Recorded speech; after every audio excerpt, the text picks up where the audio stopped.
Question number 1, the management and rearing of fishes only is called as. अगर हम सिर्फ fishes की rearing करते हैं तो इसको हम नाम देंगे पाइसी कल्चर का। और ये पाइसी कल्चर फर्दर डिवाइडेड हो जाती है मैरी कल्चर में और इनलैंड फिशरीज़ में। मैरी कल्चर के अंदर हम मैरीन फिशेज़ को कल्चर करते हैं, जबकि इनलैंड फिशरीज़ के अंदर फ्रेश वाटर फिशेज़ को कल्चर करवाया जाता है। करेक्ट आंसर बनेगा option B. Question number 2, the management and rearing of aquatic animals is called as. तो एक्वेटिक एनिमल्स में बहुत सारे एक्वेटिक एनिमल्स आ जाते हैं, जैसे कि प्रॉन है, लॉबस्टर्स है, फिशेस हैं और इसी तरह से ओइस्टर्स है। अगर हम कलेक्टिवली एक्वेटिक एनिमल्स की रेयरिंग और मैनेजमेंट कर रहे हैं तो इसको हम नाम देंगे एक्वा कल्चर का। करेक्ट आंसर है option C. Question number 3, which of the following is not a marine fish? Hilsa, pomfret, mackerel, सिंघाड़ा। करेक्ट आंसर है ऑप्शन डी। सिंघाड़ा जो है वो ये एक फ्रेश वाटर फिश है, ये मैरीन फिश में नहीं आती। Question number 4, which of the following is not an edible marine fish? Salmon, labeo rohita, mackerel और सार्डिनेला। करेक्ट आंसर है ऑप्शन बी। लेबियोरोहिटा जो है ये एक फ्रेश वाटर एडिबल फ़िश है, जबकि साल्मोन, मैक्रेल और सार्डिनेला ये तीनों एडिबल मैरीन फिशेस हैं। और जो मैक्रेल है ये जो है वो सबसे ज़्यादा एडिबल मैरीन फ़िश है या मोस्ट एडिबल मैरीन फ़िश है।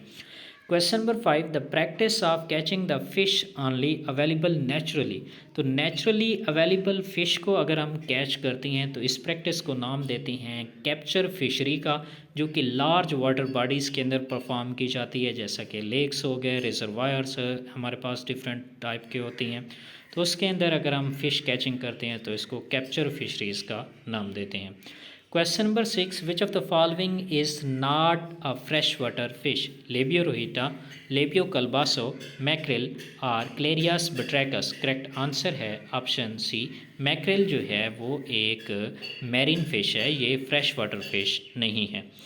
Question number 8, which of the following is not an edible fresh water fish? Anguilla, labeo rohita, mystus singhala, wallago attu. Correct answer है option A.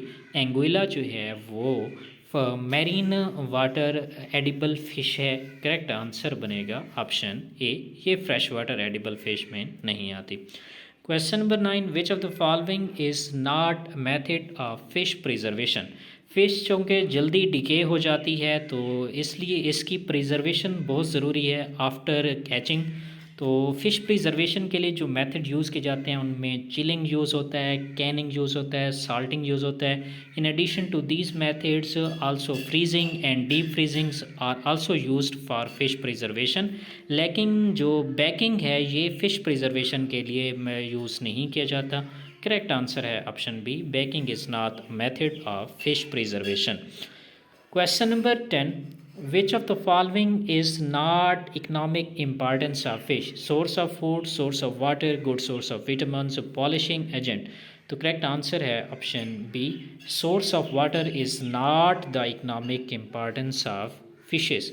Question number 11, which of the following product of fishes are used for clearing wines? तो wine और beer को clear करने के लिए कौन सा fish product use किया जाता है? Shagreen, isinglass, fish flour, fish oil. तो करेक्ट आंसर है ऑप्शन बी। जो आइसिंग ग्लास है ये बोनी फिशेस से ऑब्टेन्ड होता है, उसके एयर ब्लैडर से ये प्रोडक्ट ऑब्टेन होता है और ये वाइन और बियर को क्लियर करने के लिए यूज़ किया जाता है। इसी तरह आपने शेंग्रीन का भी माइंड में रखना है कि शेंग्रीन ऐसा प्रोडक्ट है जो कि प्लेकाइड स्केल कंटेनिंग कार्टिलेजिनियस फिशेस की स्किन से ऑब्टेन होता है और ये मटेरियल्स को रब करने के लिए यूज़ किया जाता है। तो अक्सर एग्ज़ाम में पूछा जाता है कि शेंग्रीन किस से ऑब्टेन होता है? तो शेंग्रीन कार्टिलेजिनियस फिशेस से ऑब्टेन होता है, जबकि आइसिंग ग्लास जो है ये बोनी फिशेस से ऑब्टेन होता है। Question number 12, which of the following is a surface feeder? तो फूड कंपैटिबिलिटी की बेसिस पे हम एक से ज़्यादा स्पीशीज़ को जो है वो एक ही पॉन्ड के अंदर हम रेयर करवा सकते हैं। जैसे कैटला एक सरफेस फीडर है और क्वेश्चन में भी सरफेस फीडर पूछा गया है। और लेबियोरोहिटा जो है ये कॉलम फीडर है, जबकि मुगर जो है ये क्या है आपके पास बॉटम फीडर है। तो आपके पास catla catla surface feeder, लेबियोरोइटा column feeder, जबकि मुगर जो है ये बॉटम फीडर हैं। तो इन तीनों को हम एक ही पॉन्ड के अंदर रेयर करवा सकते हैं because they have different food compatibility.